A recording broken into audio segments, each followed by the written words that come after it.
आपकी oily skin है या कॉम्बिनेशन स्किन है, प्रॉब्लम ये नहीं है कि पिंपल्स आ जाते हैं। मेन प्रॉब्लम ये है कि पिंपल्स बार बार रिपीट होते हैं। आप ठीक करते हैं उन्हें और वो फिर आ जाते हैं। क्या कभी आपने नोट किया है कि आपने कुछ क्रीम्स लगाई, कुछ मेडिसिन ली, कुछ घरेलू नुस्खे अपनाए और पिंपल्स को ठीक कर लिया, बट 2-3 हफ्ते बाद बैम, पिंपल दोबारा से वापस, आप वहीं के वहीं। आज के इस वीडियो में मैं आपको बताऊंगा कि पिंपल्स की रिकरेंस को कैसे रोका जाता है और साथ में एज अ डर्मेटोलॉजिस्ट मैं आपको ऐसे 5 टिप्स देने वाला हूं जिसे आप अपना लेंगे तो पिंपल्स की रिकरेंस को डेफिनेटली आप खत्म कर देंगे। मैं हूं डॉक्टर नितिन वर्मा, एक सर्टिफाइड डर्मेटोलॉजिस्ट और एक लेजर सर्जन हूं, और जैसा कि आप जानते हैं इस चैनल पर हम कोई फालतू बात बिल्कुल नहीं दिखाते। हम वही दिखाते हैं जो साइंस बैक्ड है, रिसर्च बेस्ड है और ऑथेंटिक है।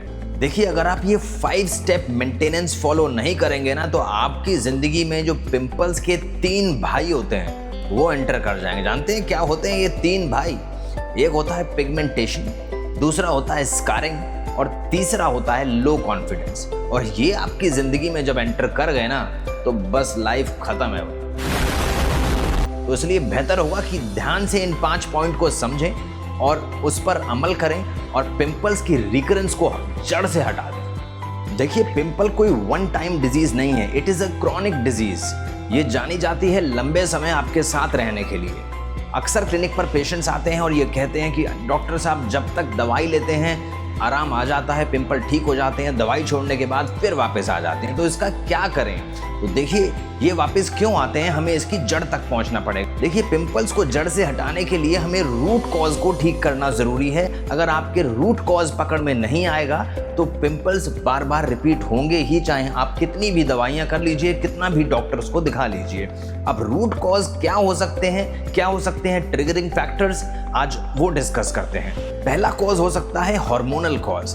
आपका अगर बॉडी में हार्मोनल डिसबैलेंस है, और हार्मोनल डिसबैलेंस किसी चीज की वजह से भी हो सकता है, चाहे वो पीसीओडी हो, पॉलीसिस्टिक ओवेरियन डिजीज, या फिर स्ट्रेस हो, या फिर पुअर लाइफस्टाइल हो, या लैक ऑफ स्लीप हो। इन सभी कारणों में हार्मोन्स डिस्टर्ब हो जाते हैं और पिंपल्स स्टिमुलेट हो जाते हैं। तो आपको ध्यान देना पड़ेगा कि कुछ ब्लड टेस्ट कराएं, देखें आपके हार्मोन्स ठीक हैं या नहीं है, स्पेशली जिन लोगों को पीसीओडी की शिकायत रहती है। और अपने लाइफस्टाइल में डेफिनेटली सुधार लाना बहुत ज़्यादा ज़रूरी है।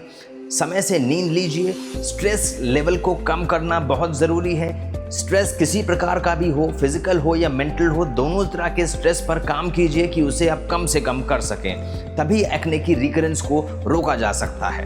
अब आते हैं पॉइंट नंबर 2 पर। The second point is using wrong skin care। ज़्यादातर लोग ये सोचते हैं कि अब उनके पिंपल्स कंट्रोल हो गए हैं और वो कुछ भी इस्तेमाल कर सकते हैं, और वो कुछ ऐसी चीज़ें इस्तेमाल करने की कोशिश करते हैं जो उनकी स्किन टाइप के लिए बिल्कुल ठीक नहीं है। पिंपल्स अभी ठीक ही हुए हैं और जाने अनजाने में आप उसे एक्सेसिवली एक्सफोलिएट करने की कोशिश कर देते हैं या फिर उसको ट्रिगर करने की कोशिश कर देते हैं। क्योंकि कुछ प्रोडक्ट्स ऐसे होते हैं जो कि पिंपल फ्री रहने के लिए बने हैं। आप सोचते हैं कि मैं उन्हें बाय कर लेता हूं, जिसमें सैलिसिलिक एसिड, अज़ेलिक एसिड, रेटिनॉल्स, इस तरह के बहुत सारे एक्टिव इंग्रेडिएंट्स होते हैं। और रियलिटी ये है कि जब आपके पिंपल्स सेटल हो जाते हैं तो आपको ध्यान देना है कि आप gentle skin care routine follow करें, ना कि हार्श। आप इतने हैवी इंग्रेडिएंट्स इस्तेमाल करेंगे विदाउट पिंपल्स, आप सोचेंगे कि पिंपल दोबारा ना आ जाएं, इसलिए आप स्ट्रॉन्ग इंग्रेडिएंट्स इस्तेमाल करेंगे। ऑयल फ्री रखने के लिए अपने आप को बहुत सारे एसिड्स यूज़ कर लेते हैं, या फिर स्क्रबिंग शुरू कर देते हैं, या फेस वॉशेस को बार बार रिपीट करते हैं। इससे आपके जो सुपरफिशियल स्किन के लेयर्स हैं वो हट जाते हैं, जो बैरियर फंक्शंस हैं वो टूट जाते हैं, और आपके पिंपल्स फिर दोबारा से ट्रिगर हो जाते हैं और आप फिर वहीं की वहीं कि पिंपल्स वापस आ गए। तो ध्यान रखिए, एक gentle skin care routine follow कीजिए, जेंटल क्लींजर इस्तेमाल कीजिए, एक सनस्क्रीन और मॉइस्चराइजर का इस्तेमाल कीजिए, और कुछ यूज़ करना है तो लो परसेंटेजेस में एक्टिव इंग्रेडिएंट्स का इस्तेमाल कीजिए। थर्ड फैक्टर जो पिंपल्स को स्टिमुलेट कर सकता है वो है आपके न्यूट्रिशन, यानी कि आपकी डाइट। देखिए, जब आपके पिंपल्स होते हैं तो आप बड़ी स्ट्रिक्टली खाना आराम से खाते हैं कि क्या खाना है क्या नहीं खाना, आप उस पर बहुत ध्यान रखते हैं। बट जब पिंपल ठीक हो जाते हैं तो आप भी धीरे धीरे करके रिलैक्स होने लगते हैं और आप फिर वही शुरू कर देते हैं, ऑयली और फ्राइड ज़्यादा खाना, आप ऐसे फूड खाना शुरू कर देते हैं जिनका ग्लाइसेमिक इंडेक्स हाई होता है, यानी कि कार्बोहाइड्रेट्स की मात्रा ज़्यादा होती है, शुगर की मात्रा ज़्यादा होती है, और आप फिर बाहर खाना भी शुरू कर देते हैं। तो ये धीरे धीरे करके आपके पिंपल्स को ट्रिगर कर देता है। आप जानते हैं जब भी आपकी बॉडी में शुगर जाता है तो आपका ग्लूकोज हाई हो जाता है और उसको कंट्रोल करने के लिए इंसुलिन बढ़ता है, और इंसुलिन के साथ साथ एंड्रोजेंस बनते हैं और वो आपको पिंपल्स कॉज कर सकते हैं। तो फिर दोबारा से you will land into the same position because आप डाइट का ध्यान नहीं रखते हैं। कुछ लोग डेयरी प्रोडक्ट्स खुल के खाने लगते हैं। देखिए, जब पिंपल्स होते हैं तो डेयरी प्रोडक्ट्स जैसे कि मिल्क, पनीर, दूध, दही थोड़ा सा कंट्रोल्ड वे में खाने चाहिए। ये माना जाता है कि excess use of dairy products can also stimulate pimples. So ध्यान रहे, डाइट पे, न्यूट्रिशन पर बिल्कुल ध्यान दें, और हो सके तो हफ्ते में 2 दिन फास्टिंग ज़रूर कीजिए। पिंपल ठीक हो जाने के बाद तो आपके रिजल्ट लॉन्ग लास्टिंग रहेंगे और पिंपल से आपको लंबे समय के लिए छुटकारा मिल जाएगा। 4th फैक्टर जो जाना जाता है पिंपल्स की रिकरेंस के लिए, वो है stopping the treatment very early. जब आप कोई ट्रीटमेंट ले रहे होते हैं, चाहे तो किसी डर्मेटोलॉजिस्ट से या खुद घर पे ही कर रहे होते हैं या फिर कोई होम रेमेडी अपना रहे होते हैं, कुछ क्रीम्स लगा रहे होते हैं, तो जैसे ही पिंपल कंट्रोल होते हैं आप बस रिलैक्स हो जाते हैं। आप सोचते हैं कि बस अब तो ठीक हो गए। डॉक्टर्स ने कुछ मेडिसिन के कोर्सेज लिखे हैं, आप जैसे ही पिंपल ठीक हो जाते हैं आप डॉक्टर के पास जाना ही बंद कर देते हैं। आप सोचते हैं बस नाउ इट इज़ ओवर। तो भाई पिंपल आपके वापस आना श्योर है, बिकॉज पिंपल्स आना यानी कि एक्ने एक क्रॉनिक डिजीज है। It is not a single day disease और ए सिंगल टाइम डिजीज। ये ध्यान रखिए कि आपके साथ ये लंबे समय रहने वाली है, तो maintenance is required. If you will not maintain, if you will not learn how to maintain, तो आपके पिंपल्स आएंगे ही आएंगे और रिकरेंट होंगे ही होंगे। तो इसलिए ध्यान रखें कि मेंटेनेंस इज रिक्वायर्ड। अपने डॉक्टर से समझिए कि क्या प्रोडक्ट्स आपको आगे यूज़ करने हैं, किस तरह से उसको मेंटेन करना है।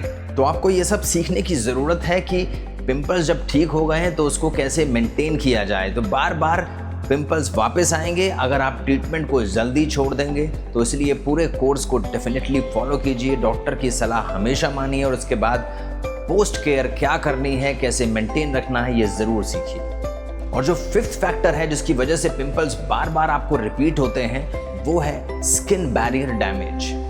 आप घर पर ही अपना बैरियर को डैमेज कर लेते हैं। एक स्किन का जो प्रोटेक्टिव लेयर है उसको ही हटा देते हैं, क्योंकि आप घरेलू नुस्खे बहुत ज़्यादा ट्राई कर लेते हैं। कुछ लोग लेमन लगाते हैं, तो कुछ दही, कुछ मलाई, तो कुछ और। तो बार बार ये ट्रायल लेने से आपके जो स्किन के लेयर्स होते हैं, जो प्रोटेक्टिव लेयर्स होते हैं, वो ब्रेक हो जाते हैं। जब प्रोटेक्टिव लेयर ब्रेक हो जाएंगे तो वो भी एक ट्रिगरिंग फैक्टर की तरह काम करता है। आपको स्किन में ड्राइनेस आ जाएगी, because trans epidermal water loss ज़्यादा हो जाएगा। एक्सटर्नल एजेंट भी अंदर एंटर कर सकते हैं। तो इसी कारण पिंपल्स ट्रिगर हो जाएंगे और दोबारा से you will land into trouble. जैसे कि मैंने पहले भी बताया था, इवन एक्सेसिव प्रोडक्ट्स यूज़ करने से भी बैरियर डैमेज हो जाते हैं, और घरेलू नुस्खों से भी बैरियर डैमेज हो जाते हैं, और बार बार फेस वॉश करने से भी बैरियर डैमेज हो जाते हैं। तो बैरियर डैमेज ना हो इसलिए कुछ जेंटल मॉइस्चराइजर्स, क्लींजर्स आपको इस्तेमाल करने चाहिए, स्पेशली जिनमें सिरामाइड्स हो, उसको लॉन्ग टर्म यूज़ करना चाहिए। तो ध्यान रहे, अपने बैरियर्स को बचा के रखिए, वाटर इनटेक अच्छा रखिए, डाइट पर ध्यान दीजिए, और साथ साथ ट्रीटमेंट को पूरा लीजिए, और मेंटेनेंस फेज में एंटर करके मेंटेनेंस पूरी रेगुलरली फॉलो करें। तब आपके पिंपल्स डेफिनेटली कंट्रोल होंगे, अगर आप सही तरीके से सही रास्ते पर चलेंगे तो। देखिए, नेक्स्ट टाइम अगर आपको पिंपल वापस आते हैं तो इस बात का ध्यान रखें कि अपने आप को चेक करें, क्या आपका स्ट्रेस लेवल ठीक है, क्या डाइट अच्छी ले रहे हैं, क्या आपके हार्मोन बैलेंस्ड हैं, क्या आप अच्छा स्किन केयर रूटीन फॉलो कर रहे हैं और डॉक्टर्स की बातों को मान रहे हैं, आपने ट्रीटमेंट पूरा करा है या नहीं करा। अगर ये सब चीज़ें आप फॉलो करेंगे तो पिंपल्स की रिकरेंस को बहुत हद तक ख़त्म कर सकते हैं। और कोई भी क्वेश्चंस होते हैं रिगार्डिंग पिंपल्स, एक्ने, तो you are welcome to ask in comment section. और इम्पॉर्टेंट फैक्टर होता है डाइट, और अच्छी डाइट बहुत मैटर करती है पिंपल्स को रोकने के लिए, रिकरेंस को स्टॉप करने के लिए। एक डाइट के लिए वीडियो है, क्या खाना है क्या नहीं खाना, आ रहा है लिंक, देख लीजिए। और फिर मिलते हैं किसी और वीडियो के साथ। नमस्कार, थैंक यू।